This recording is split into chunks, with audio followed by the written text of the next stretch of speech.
Cette explication nous a été donnée avant la fermeture, je dirais longtemps avant la fermeture. L'objectif de ces 10 clés, c'est de nous faire passer d'étape en étape. Et nous savons qu'il y a 3 étapes majeures. Le chrétien, quand il sort de chez Satan en tant que fils du diable, il passe par la croix et il rentre maintenant chez Dieu. Et il rentre, quand il rentre, il est juste un enfant spirituel qui prend naissance. Et il est à un stade d'appelé.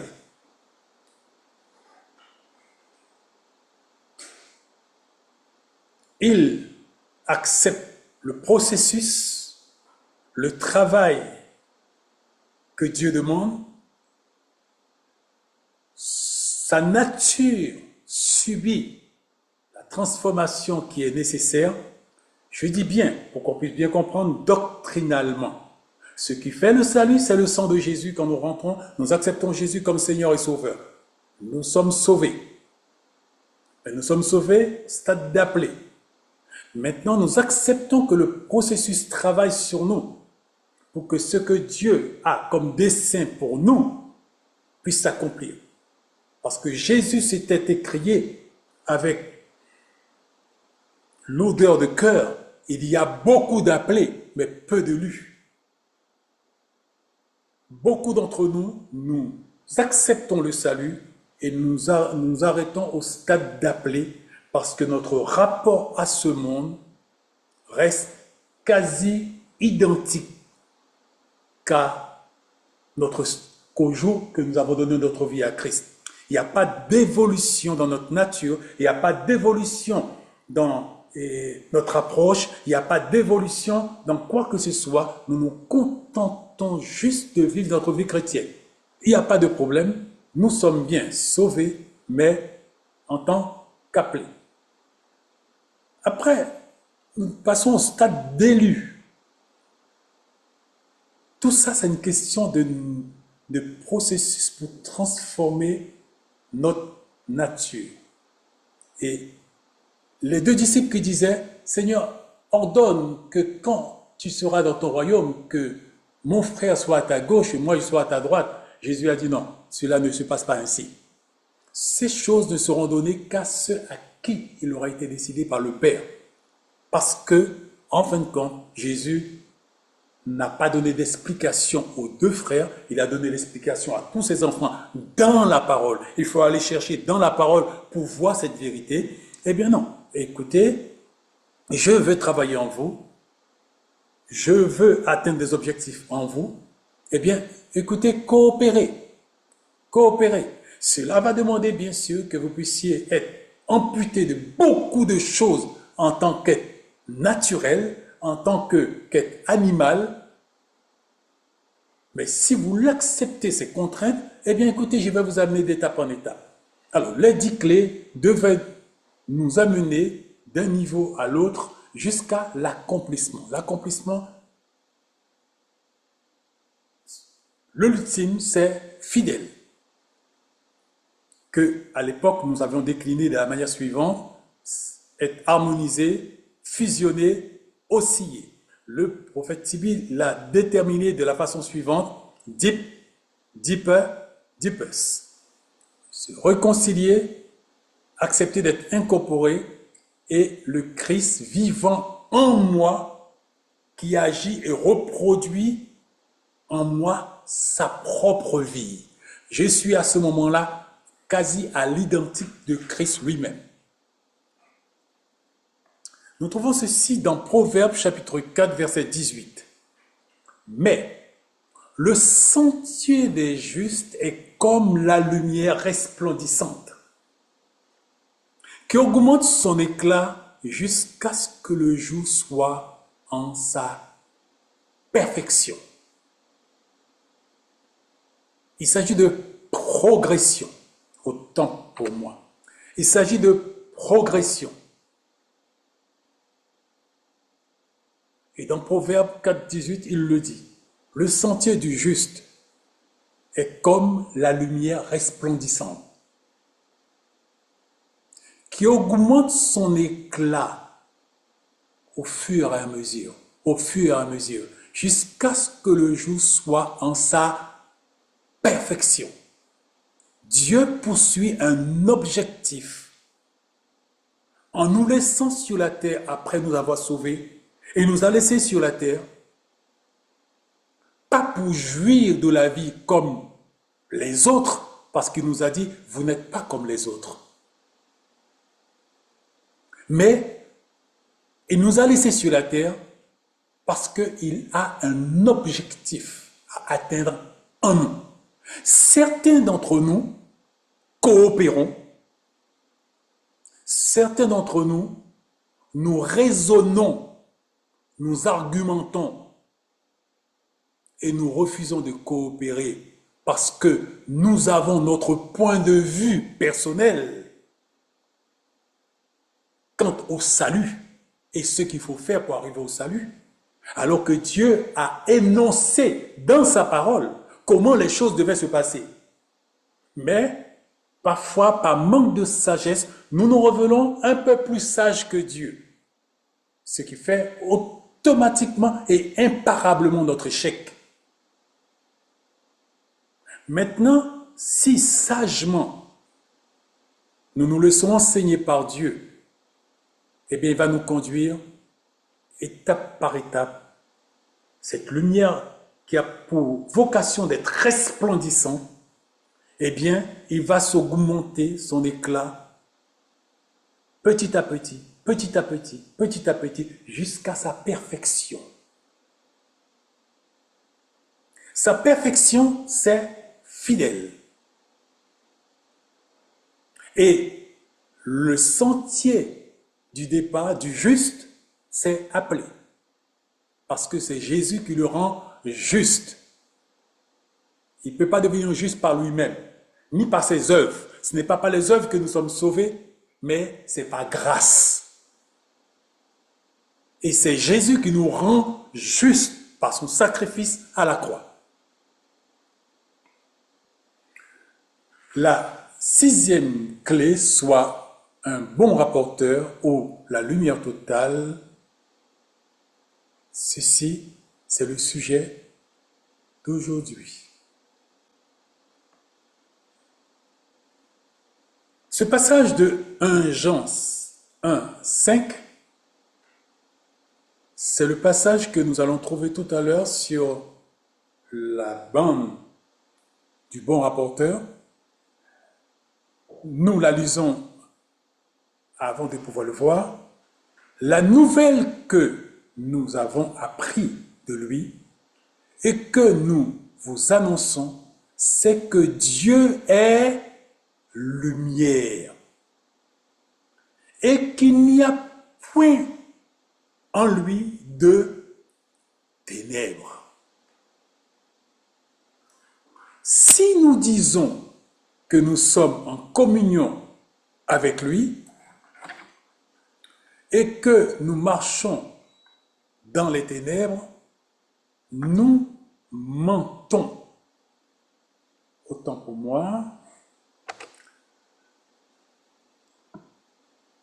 Si nous disons que nous sommes en communion avec lui et que nous marchons dans les ténèbres, nous mentons et nous ne pratiquons pas la vérité. Mais si nous marchons dans la lumière, comme il est lui-même dans la lumière, ou comme il est lui-même lumière, nous sommes mutuellement en communion avec lui.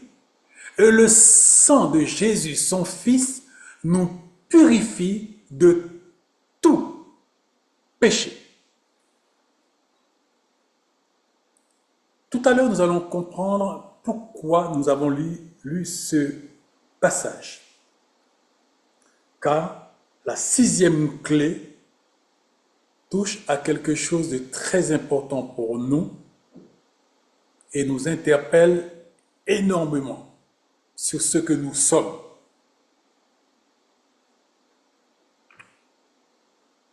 L'objectif de la 6e clé nous amène à désirer et à vivre dans la lumière. Le but, l'objectif de la 6e clé, c'est de nous amener à désirer la lumière et à vivre dans la lumière. Naturellement, notre désir et nos aspirations ne vont pas dans cette direction, car par nature, naturellement, nos désirs et nos aspirations vont autre part. Mais il nous dit, voilà, c'est que je suis de la lumière, je suis la lumière, eh bien, vous devez avoir comme objectif de la désirer et de vivre dans cette lumière. Sois un bon rapporteur ou la lumière totale.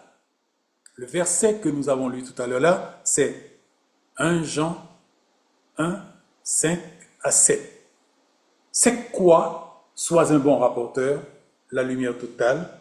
Le processus d'élimination de toute trace et d'atomes de ténèbres en moi, en toi, en nous, qui se décline de la façon suivante. Et c'est là que c'est difficile pour nous tous. Que Dieu nous aide, qu'il nous donne sa grâce. Car je vous ai dit, nous sommes à l'université plus. S'exposer volontairement en pleine lumière. S'exposer volontairement en pleine lumière. Normal. Par nature, il n'est pas ténèbres, comme nous avons lu. Il est de la lumière, il est la lumière même. C'est normal que ceux qui désirent vivre avec lui puissent désirer ce qu'il est.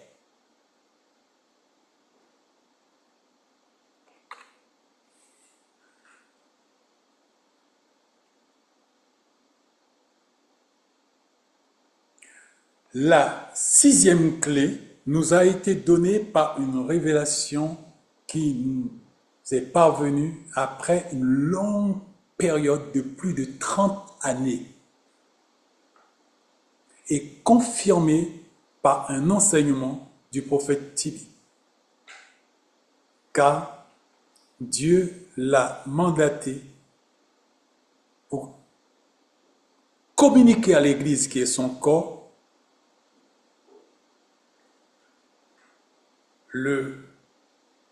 la démarche pour se préparer.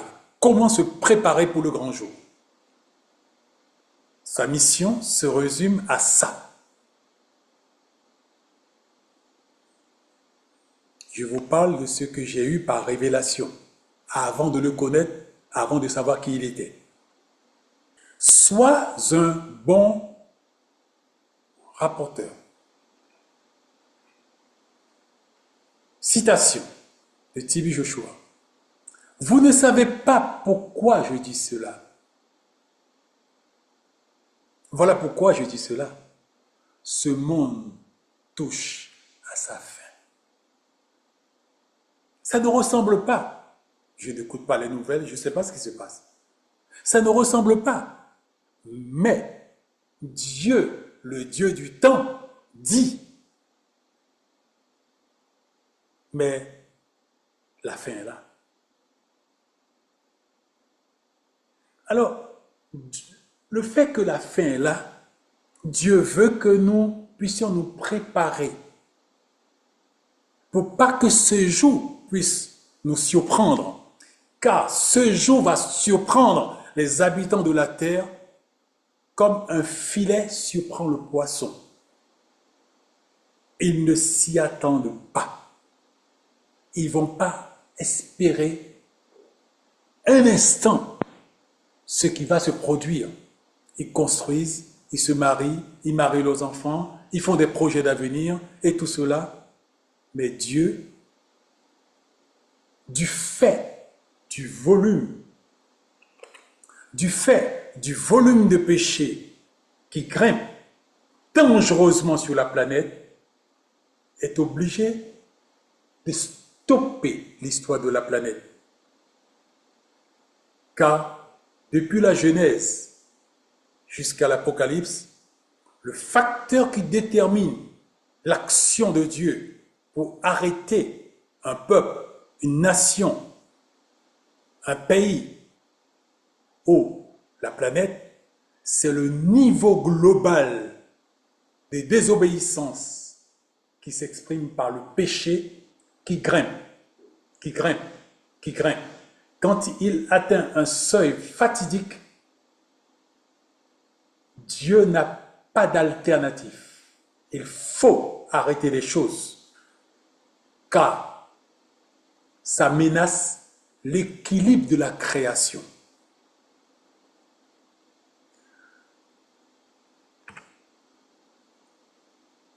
Définition d'un bon rapporteur ou lumière totale. Exode 28, 38. Pour qu'elle orne le front d'Aaron. Ainsi, il se chargera des fautes que les Israélites pourront commettre lorsqu'ils m'apporteront toute espèce d'offrande consacrée. Cette plaque, car Aaron devait porter une plaque sur lui. Cette plaque sera toujours sur son front pour que moi, l'Éternel, je les accueille favorablement. Aaron devait toujours exposer à la lumière le péché du peuple d'Israël. Aaron devait toujours rapporter devant Dieu le péché du peuple d'Israël. Rien ne devait être caché. Tout devait être à la lumière, translucide, transparent. Lévitique 5:5. Celui donc qui se rendra coupable de l'une de ces choses fera l'aveu de son péché. Quand nous prenons le temps pour pouvoir sonder l'Ancien Testament, qui était basé sur la loi de Moïse, ça veut dire qu'il n'y avait aucune possibilité que le peuple d'Israël puisse espérer que ses péchés lui soient pardonnés parce que le sacrifice absolu n'était pas encore prodigué. Mais déjà Dieu annonçait les règles et les bases. Et il a dit dans Lévitique 5:5, celui donc qui se rendra coupable de l'une de ces choses, c'est quoi l'une de ces choses? Désobéissance globale. Quelle que soit la nature de cette désobéissance, c'est désobéissance. Attends pour moi. Désobéissance. Il fera l'aveu de son péché. C'est quoi faire l'aveu de son péché? Il doit l'exposer. Il doit le déclarer. Il doit le confesser pour que tous puissent entendre.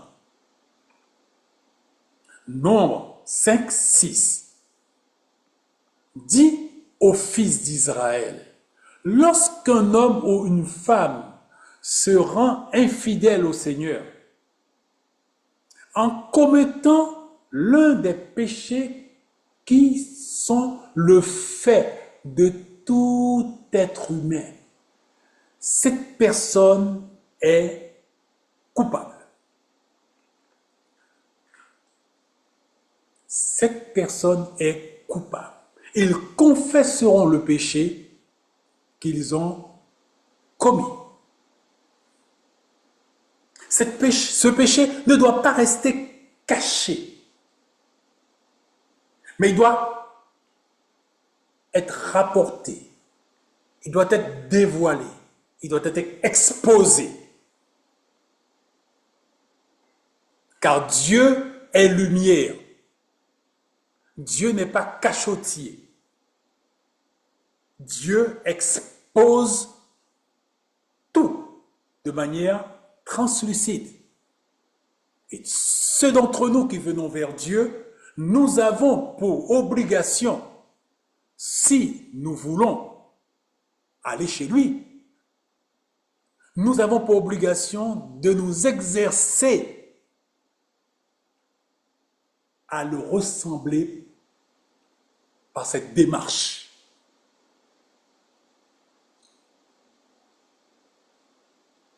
Un bon rapporteur est quelqu'un qui s'expose à la lumière sans vêtements. Imaginez-vous, nous sommes en plein public, vous venez et vous devez vous exposer sans vêtements.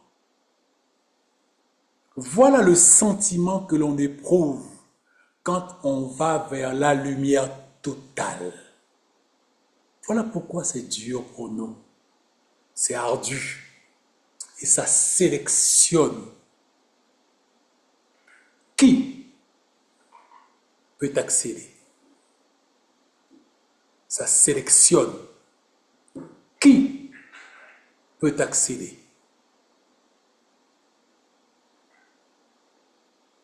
Le psaume 51, verset 6 dit, « Mais tu veux », c'est une exigence de sa part, « mais tu veux que la vérité soit au fond du cœur. » La chose qui doit résider au fond de moi et au fond de toi, c'est la vérité. Et toi et moi, nous admettons que ce n'est pas la vérité vraiment qui réside au fond de nous. Nous comprenons qu'il y a du travail. Il y a du travail. Mais il est bon. Il est bon. Il va nous aider. Car il nous a dit, voilà là où vous allez. Il nous l'a montré. Voilà là où vous allez. Maintenant, nous sommes en face de notre croix que nous sommes en train de porter, qui nous arrache l'épaule, qui fait couler le sang. Nous sommes en face d'humiliation, de situations qui nous mettent mal à l'aise. Nous acceptons par sa grâce d'affronter ça parce que nous désirons atteindre le sommet de la montagne. Nous désirons atteindre l'objectif qui nous a fixé. Car, je vous l'ai dit, nous sommes à l'université plus. C'est là qu'il nous a mis. Sa grâce va nous aider. Car, par vocation naturelle, c'était pas pour nous. Mais il est bon. Le cœur de l'affrontement pour changer l'homme, nous tous, nous faisons face à une question de nature. Là, aucun d'entre nous ne pouvons tricher. On ne peut pas non plus produire de la contrefaçon. Si pour les plus grands parfums au monde, on peut faire de la contrefaçon, si pour les plus grands produits de luxe au monde, on peut produire de la contrefaçon, mais là, il n'y a pas de possibilité de produire de la contrefaçon pour toi et pour moi. Nous ne le pouvons pas. Nous sommes en face de la réalité et nous devons l'affronter. On ne peut pas tricher. L'équation est posée. On ne peut rien violer. Ou je me soumets au processus, je suis, ou je ne me soumets pas au processus, je serai pas. Pas plus, pas moins. Nous tous, nous faisons face à une question de nature. Jean 14, 30. Je ne parlerai plus guère avec vous, car le prince du monde vient. Écoute ce que Jésus dit. Il n'a rien en moi. Le prince des ténèbres, le prince de ce monde, veut nous garder dans son harem. En quoi faisant? En maintenant en nous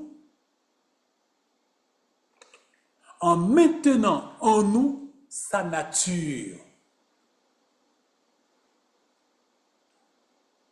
En maintenant en nous des éléments, des particules qui lui appartiennent par nature. C'est ainsi qu'il veut nous garder dans son harem. Le monde entier gît sous la puissance du prince des ténèbres. C'est pour cela qu'il a dit, n'aimez pas le monde, ni les choses qui sont dans ce monde, car ce sont des particules et ce sont des éléments qui relèvent de sa nature, qu'il veut déposer en vous pour vous garder dans son harem. Sans la sanctification, nul ne verra le Seigneur. Voilà pourquoi nous allons vers un bon rapporteur, la lumière totale, afin de nous dépouiller, nous débarrasser de tout atome de ténèbres qui est de la nature de notre ancien maître. Car notre nouveau maître est lumière. Nous devons aller vers la lumière par nature.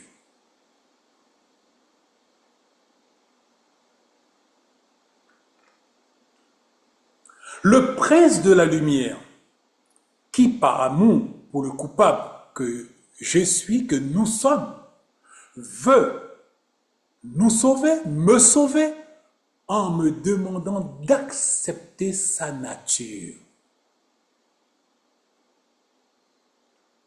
Ceci relève de ma volonté, car rappelez-vous, ma volonté, j'en suis dépositaire. Dieu ne peut rien contre ma volonté, Satan ne peut rien contre ma volonté. Et c'est pas ma volonté que je me remets à tel maître ou tel maître. C'est pas ma volonté que je permets à des éléments, des particules de ténèbres de demeurer en moi ou que la lumière puisse demeurer en moi. Je suis l'un ou l'autre processus. Par ma volonté, je prends la décision. Deutéronome 30:15. Vois, je mets aujourd'hui devant toi la vie et la mort, et le bien, autant pour moi. La mort et le mal. Sous-entendons bien, de nature au choix. Nous avons un choix à faire. Et ce choix-là exige que chaque jour, je réitère ma position pour ce choix. Car chaque jour, mon ennemi va me faire des propositions contre nature. Et chaque jour, je dois dire non, je me maintiens dans mon choix. Et je me maintiens dans mon choix.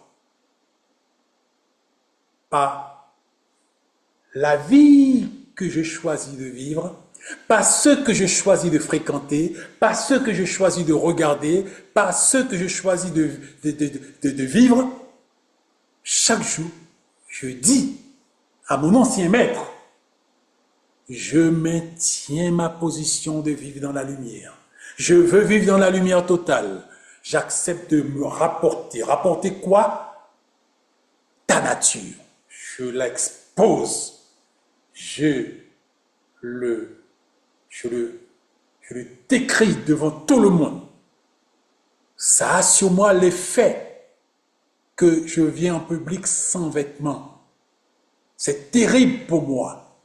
Mais Dieu me donne la force et le courage de me rapporter, de m'exposer, afin que la lumière soit en moi. Aide-nous, s'il te plaît. Aide-nous. On ne pourra pas sans toi. Éphésiens 4, 22.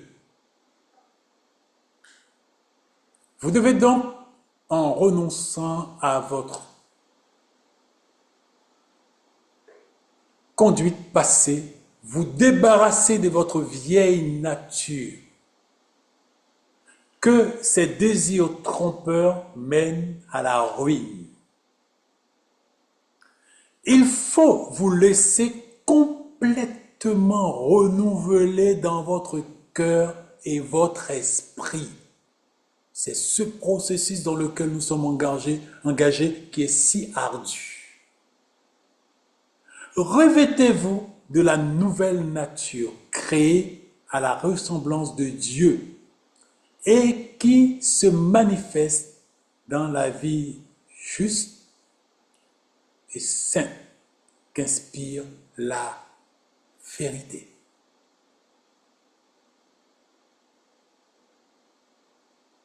Je vous ai dit, dans le processus dans lequel nous sommes engagés, on ne peut pas tricher.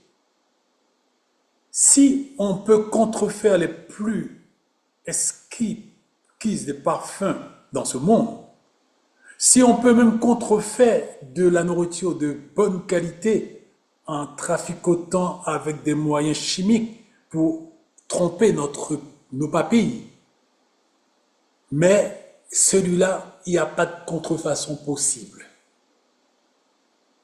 Nous sommes obligés de boire la coupe jusqu'à la lie. Que Dieu nous aide, sinon nous ne le pourrons pas.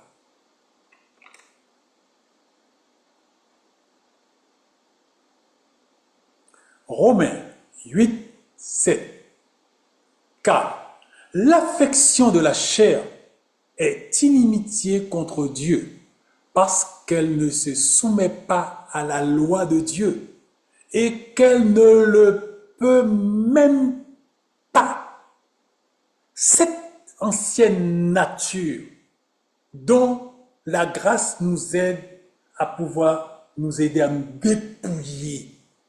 Dit la Bible, cette ancienne nature ne peut même pas se soumettre à ce que Dieu veut.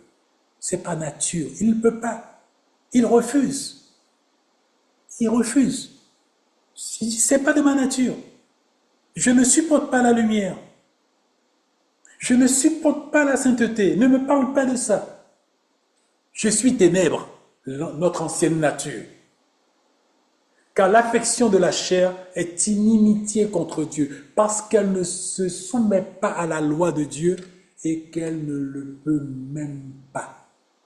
C'est pas qu'il ne veut pas, il ne peut pas. Or, ceux qui vivent selon la chair ne sauraient plaire à Dieu. C'est pas possible. C'est pas possible. Je parle à ceux qui encore aujourd'hui, malgré toutes les exhortations, continuent à avancer avec une sorte de semi-malvoyance et avec un oreille, avec quelques pourcentages de possibilités d'audition. Je veux dire à ces bien-aimés qui encore marchent un pied sur la route, un pied sur le trottoir, et qui flirtent encore avec des éléments relevant non de la nature céleste, vous vous mettez à mal. Élie disait, si vous voulez de l'Éternel, allez après lui. Si c'est Baal, allez après Baal. Ne dansez pas sur de musique. Vous allez tout perdre. vous allez tout perdre alors que vous étiez dans une position où votre vocation était déjà acquise. Mais par votre attitude, entêtement et vos choix relevant de votre volonté, vous allez vous déclasser.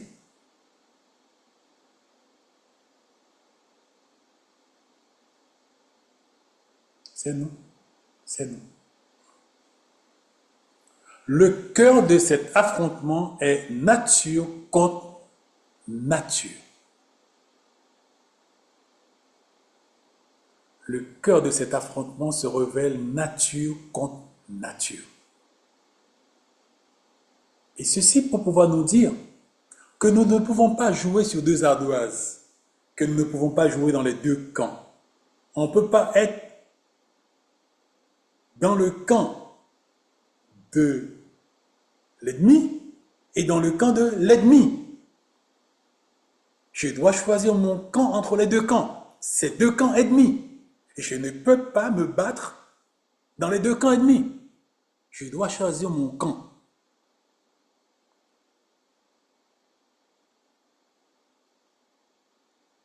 Note du 4-07-2021. Et ce sont des notes passées qui relèvent parce que ces sujets avaient été vus depuis. Et là, c'est les notes qui ont été reprises et que nous allons voir maintenant. Cet affrontement s'est décliné de la façon suivante.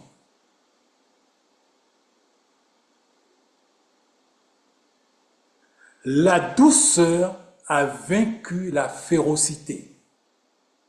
Christ a opposé la douceur à la férocité de Satan. Satan s'est trouvé paralysé devant la douceur de Christ.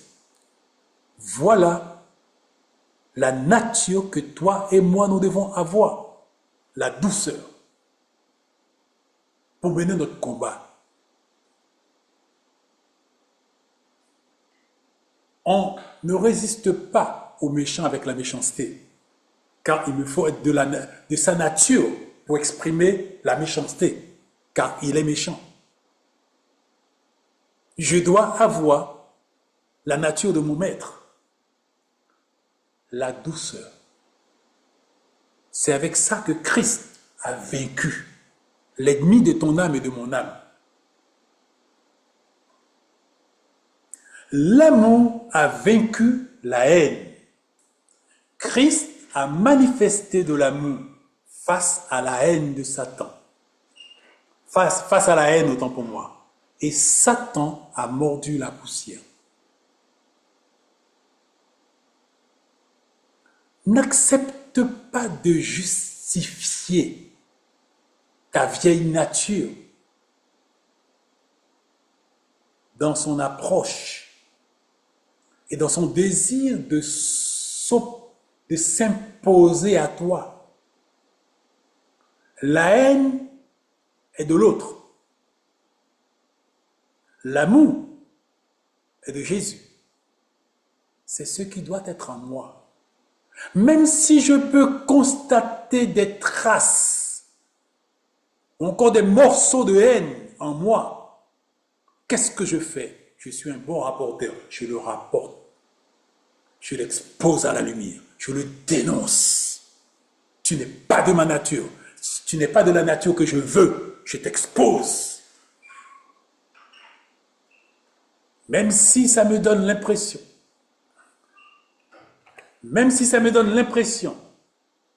d'être tout nu, à ma honte, c'est dur.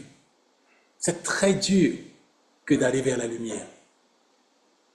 C'est très dur, mes bien-aimés. Seule la grâce de Dieu peut nous permettre d'aller vers la lumière. Je vous ai dit, c'est l'université plus. C'est pas facile. J'ai besoin vraiment de sa grâce. Et tous, nous avons besoin de sa grâce. Nous allons réussir parce qu'il est avec nous. Il nous a déjà montré, c'est là que vous allez. Nous réussirons. Notre faiblesse notre perversion, nos manquements, nos folies ne peuvent rien faire contre nous. Car à eux, nous opposons Jésus, qui les a vaincus. Moi, je vais continuer à pleurer, à me battre et à avancer. Alléluia. La bonté a eu raison de la méchanceté. La sagesse a fait face à la folie destructrice de Satan qui s'est inclinée.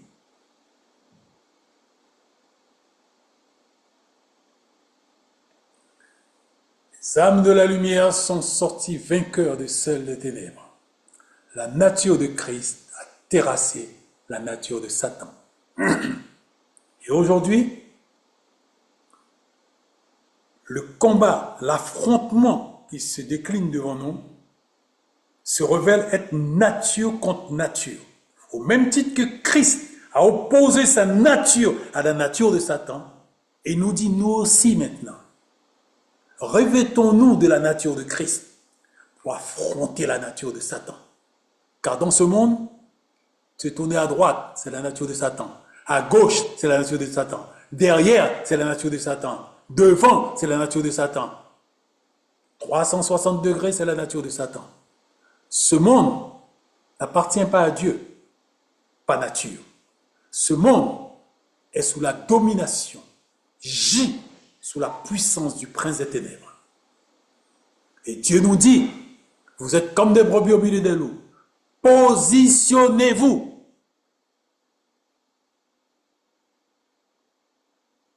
Faites savoir tous, aux anges, aux archanges, aux séraphins, aux pères, aux ténèbres, faites savoir à tout le monde quel est votre choix. Je mets devant toi deux chemins. Je mets devant toi deux possibilités. Fais savoir à tout le monde qu'est-ce que tu veux. Il n'y a pas de possibilité de tricher. Quelle est la nature qui serait dominante en toi? Quelle est la nature qui serait dominante en toi? Ne te fais pas de soucis. Même si c'est en grande partie la nature de l'autre, ne t'inquiète pas. Jésus a paru pour détruire les œuvres du diable en nous. Soumettons-nous à lui et il saura nous conduire étape par étape pour que l'œuvre de sanctification puisse être entamée et aller jour après jour, jour après jour. En ayant notre croix sur l'épaule, nous avançons. C'est celui qui persévérera jusqu'à la fin qui sera sauvé. Il l'a dit. Pas celui qui sera parfait jusqu'à la fin. Celui qui persévérera dans ce que je demande jusqu'à la fin. C'est lui qui va gagner. Alors, gagnons mes bien-aimés. Gagnons. Car tel est le désir de Papa.